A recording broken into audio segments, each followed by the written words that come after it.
जब मैं स्टील की एक पतली तार पर चल रहा था, तब मुझे एक ऐसी समस्या का सामना करना पड़ा जो गिरने से भी खतरनाक थी। सामने एक पुलिस वाला खड़ा था। उसके चेहरे पर चिंता और दया थी।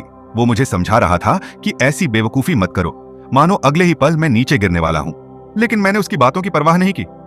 मुस्कुराया, कंधे पर संतुलन की छड़ी रखी और तेजी से मुड़कर दूसरी दिशा में चलने लगा। ये सब एक ही सांस में हो गया। दो पुलिस वाले मुझे पकड़ना चाहते थे, लेकिन कुछ कर नहीं पाए और मुझे इससे कोई फर्क नहीं पड़ा। मैं फिर चलने लगा, इस बार और भी ज्यादा जुनून के साथ। जब मैं आधे रास्ते पर पहुंचा तो मैं घुटनों पर झुक गया और अपनी छड़ी पर बैठ गया। फिर दोनों हाथ फैलाए और नीचे भीड़ की तरफ देखा। ऐसा लग रहा था जैसे मैं कोई आजाद पक्षी हूं जो बादलों के ऊपर से अपनी दुनिया देख रहा हूं। इसी बीच नीचे मेरे दोस्त भी परेशान हो रहे थे, क्योंकि एक और पुलिस दल उनकी तरफ दौड़ रहा था। सब मुझे ऊपर से पकड़ना चाहते थे, लेकिन मैं तो तार पर नाचने का मजा ले रहा था। मेरी इस हरकत से सभी और डर गए। फिर मैंने एक और बार दिशा बदली। अब तो पुलिस वाले बस मुझे देखते ही रह गए, क्योंकि उस तार पर मैं ही राजा था। इसके बाद मैंने कुछ ऐसा किया जिससे सब हैरान रह गए। मैं एक पैर पर खड़ा हो गया। अब तो पुलिस वाले भी मेरी हिम्मत की तारीफ करने लगे। उनकी आंखों में अब डर नहीं, बल्कि सम्मान था। फिर मैं चलने लगा और सबको लगा कि अब मैं वापस लौट रहा हूं। वे मेरे स्वागत की तैयारी करने लगे, लेकिन मेरा मन नहीं भरा था।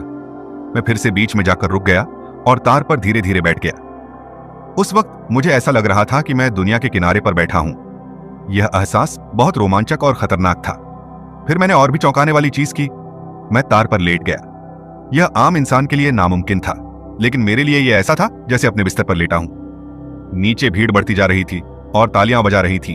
तभी अचानक आसमान से एक बड़ी सी चील आई, जिसकी लाल आंखें देखकर मेरा मन घबरा गया। तभी एक स्क्रू उछला और मेरा संतुलन बिगड़ने लगा।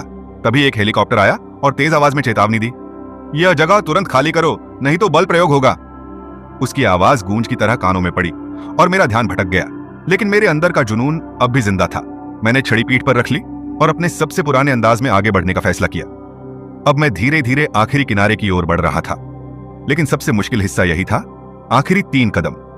यहीं ज्यादातर लोग हार जाते हैं। तार हिलने लगा, सुरक्षा का ताला भी डगमगाने लगा। सबको लगा अब मैं गिरने वाला हूं, लेकिन मेरी हिम्मत और आत्मविश्वास ने मुझे बचा लिया। मैंने संतुलन बनाए रखा और आखिरकार मंजिल तक पहुंच गया। फिर मैंने छड़ी को स्टाइल में पुलिस को थमा दी।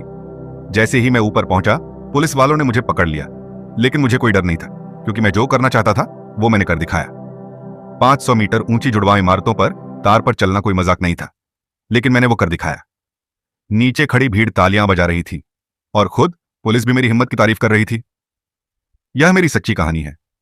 मैं फ्रांस का वो जादूगर तारणहार हूं, फिलिप पेटी, जिसे ऊंचाई पर तार चलना सबसे बड़ा सपना लगता है।